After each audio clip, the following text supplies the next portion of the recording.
First of all, I would like to start with saying thank you for joining me, and hopefully you'll make it till the end of the video. I've been helping people to learn to trade online, and what I realized is that people are craving for very simple explanations, very beginner one-on-one trading videos. So here we are. This is the video number 2 about support and resistance. The first one was about candlesticks. So we're gonna tie it all together. My name is Elena. I've been trading for 7 years. I'm a mom and a wife, first of all. Trading is second. And I love doing swing tradings. It allows me to be a mom and a wife and go to my workouts, spend time with friends, or spend hours on the phone talking to the family. But I don't have to babysit my trades too much because I can read my levels. And this, what I'm going to go through, will give you the basics of understanding the levels. One of the way to put it is support and resistance. So let's go over it.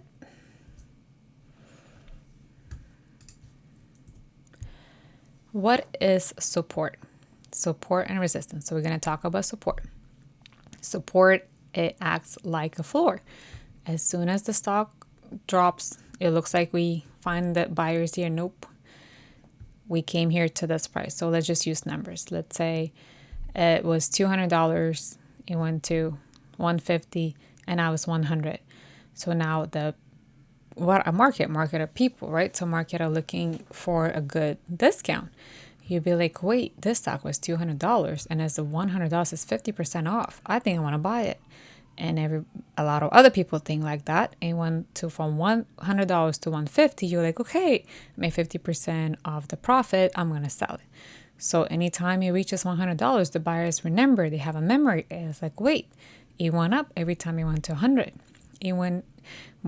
This is the same way, and then obviously breaks down to the same $200. So there's many ways to make money. You could buy and sell, buy and sell, buy and hold. You can trail your stop. But the main thing is what we're talking about is finding those levels that we are comfortable putting our money on it because the probability for it to go our way is high. So what is support? It's a buying pressure. Is it strong enough to stop the price from falling further? So support, another way, says the floor. So if you live in level or floor 3 in apartments and you have a balcony, you're going to bounce your ball off from the balcony, throw the ball off, it's going to bounce on the floor. Right? So how strong the bounce it is a different story. Support acts like a floor. When the price drops to support level, buyers step in and prevent from falling further because it creates partially like FOMO, which is fear of missing out. Wait, the stock was 200 and now it's 100. It's really the discount. Do I want to wait any longer to go more cheaper? I don't think so. Right? So the buyers step in. I'm ready to buy this. I think it's cheap enough for me to buy it, to purchase it, to own the company. What is resistance? So it's vice versa. Is the ceiling. So when you're going to keep throwing your ball up, how high you can throw till the ceiling. There's your ceiling. There's your ceiling. Can you break the ceiling? Can you go higher? Yeah, we'll talk about that too. So what happens to the ceiling? The people selling. You're like, anytime you reach 200, I never seen it go beyond 200. I'm going to sell it. And the sellers come in, the sellers come in, the sellers come in. So resistance is where the sellers show up. It shows us where the market has decided the price is too high. It's too expensive to buy. No one wants to buy at 200 because no one's seen it going beyond 200. So when you simplify it, because it's market, what is market? You could go to farmer's market, stock market. It is the farmer's market. We're trading, right? Why are we trading? I'm buying your product for this price, but you have so many people wanting to buy this stock. And I'm like, well, I'll pay you more. So that's why the price goes up. It is people, right? If you want to understand the psychology of it, it becomes pretty self-explanatory. Why is sell off at this price and this price and this price? I'm just trying to see if I'm not missing anything. I think we're good. So there is your ceiling. That's the ball. We throw the ball. Your neighbors are not happy, but your ceiling is there. Is it cracking? Yeah. The more you're going to bang that thing, it's going to crack, right? So there is many ways to trade it, but we're just talking about the levels. So price rises to resistance, sellers step in, buyers slow down, and price gets rejected. Rejection or drop, or sellers show up. So however you want to name it, the same thing, right? So support, right? Resistance. So what you're seeing in here is a range. There's your range traders. They come in, they buy, they sell. They sell, they buy. So they made the money twice. There you go. They keep repeating because they love trading in the range and they're very comfortable in the range. You could totally trade this. But we clear what is support and what is resistance, right? I'm going to move on to the next one. So to recognize the levels, respect the levels. Yes. So I really see that it respects the levels. Does it go to try to grab your stop loss? Yes. Will they try to fake you out? Yes. But does it respect the levels? Yes. So it bounces in between. So like what I talked about it, this is the range. And the breakdown below the support. So how many times we can keep doing the floor? Can it break down the floor? Yes. Can we break down the ceiling? Yes. And that's when the candlesticks tie in. We have to read the candlesticks. It's not as simple as this one shows, but at least you understand the couple outcomes. You could trade in the range, you can trade a breakdown, or you can trade a breakup. So support and resistance are the foundation of the technical analysis. I totally agree with that. It shows where the market is likely. So likely probabilities. We're talking probabilities. Trading is probabilities. Let's say the stock went down to 100. Can it go down to 100? Yes. But probability-wise, every time it showed up at 100, the buyer stood up.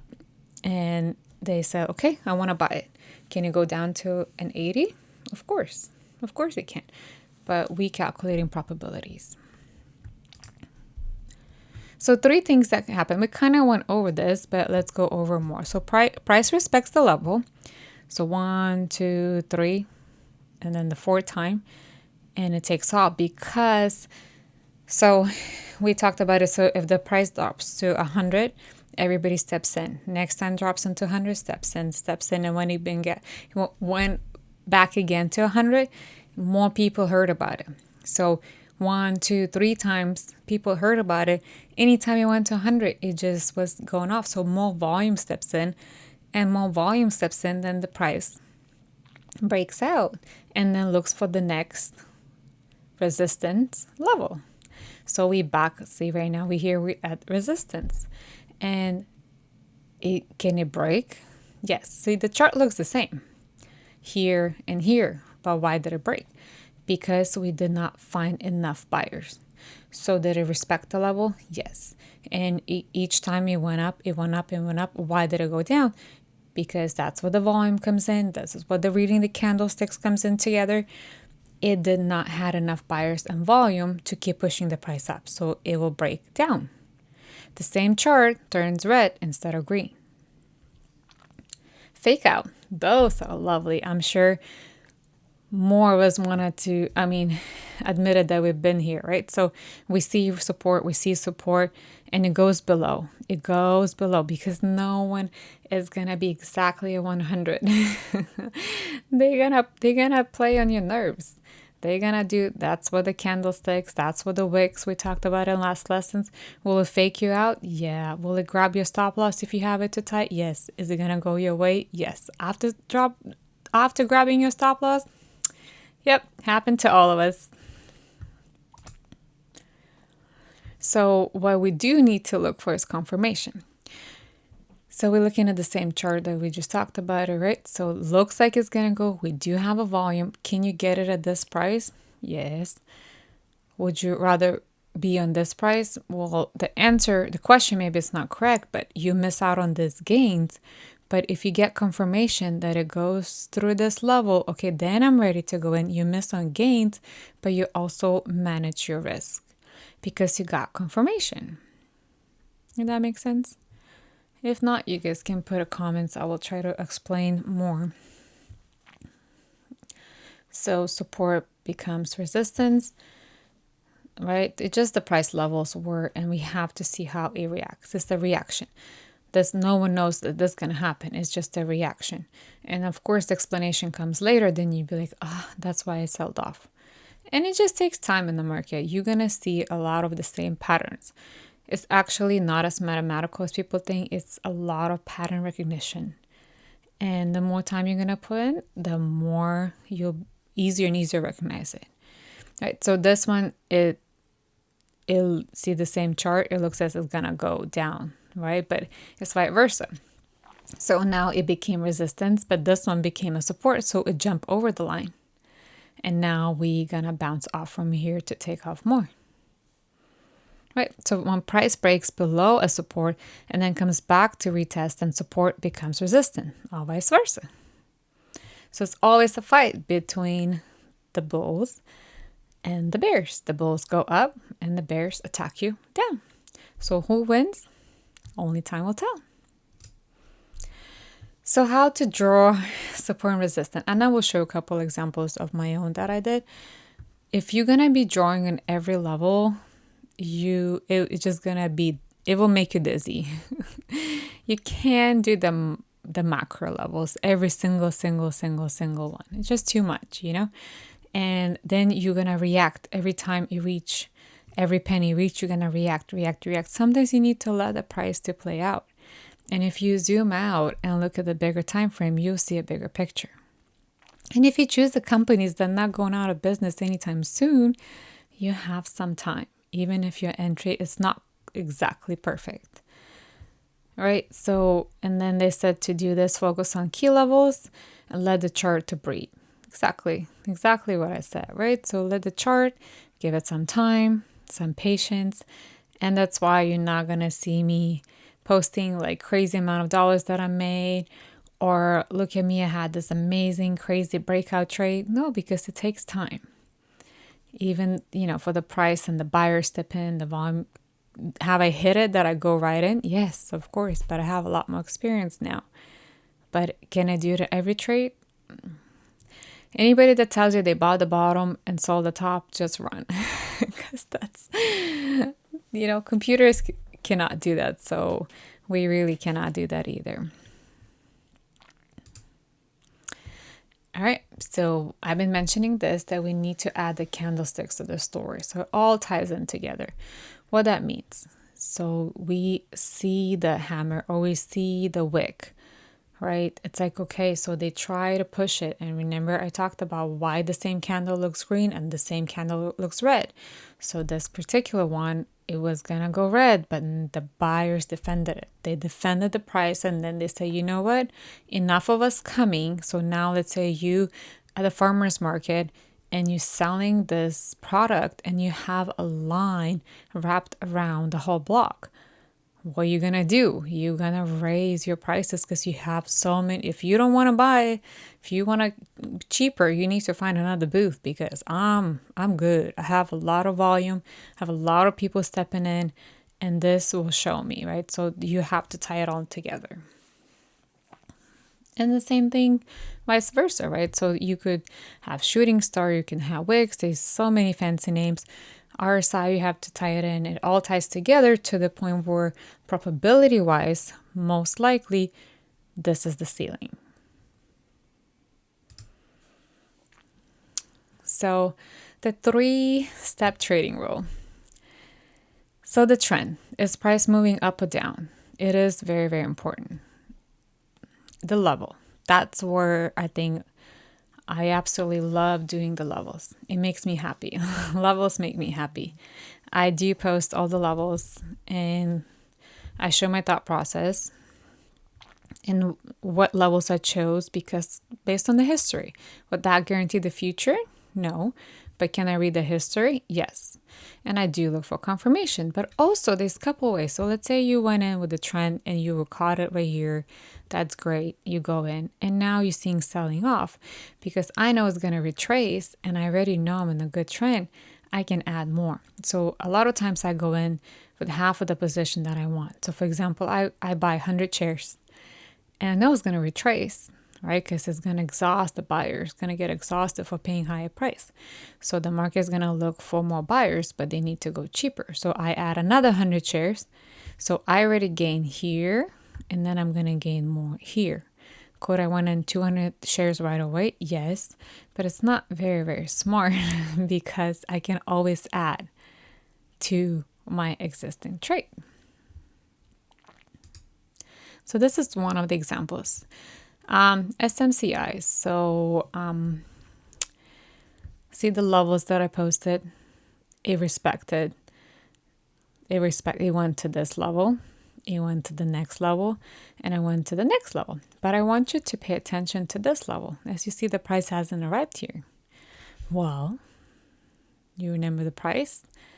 Maybe it's hard to see on TV, so it will be around $48. Right now it shows at 38. Right, so I already made money here to here, from here to here. You see how I talked about the retracement? So it's no FOMO. So if you didn't enter here, you wait for retracement and you enter again around $30. So now it's 38. You ready for the next one? Where is it at? 48. I didn't change these. That's why you don't see them all the way. Because it took, what is it? 7 days from what I showed you the first slide. Right? So now we have to see if it's going to reach this level. And all these levels were drawn before the price action happened. Why? Because of the history that I read before. Is it magic? No. Does it help? Yes. Does it respect the levels? I would say a lot of times, yes. So there you go. That's your support and resistance. It says don't predict the future. We counting probability. Definitely counting probability. Many, many ways to trade. You can be a range trader, you can be a breakout trader, you could be a seller. As long as your entry is correct, we all make money. There's no reason to fight each other like the buyers and sellers are fighting. I don't like fighting. I always say we don't fight each other, we fight the markets together. Please let me know if you have any questions. If I can answer, I'll be more than happy to do so. And what next video you guys will like to see me do and help to break it down. I really hope it was helpful for at least one person in the world. Will make me happy. And I hope I'll see you on live trading, and happy trading, everyone.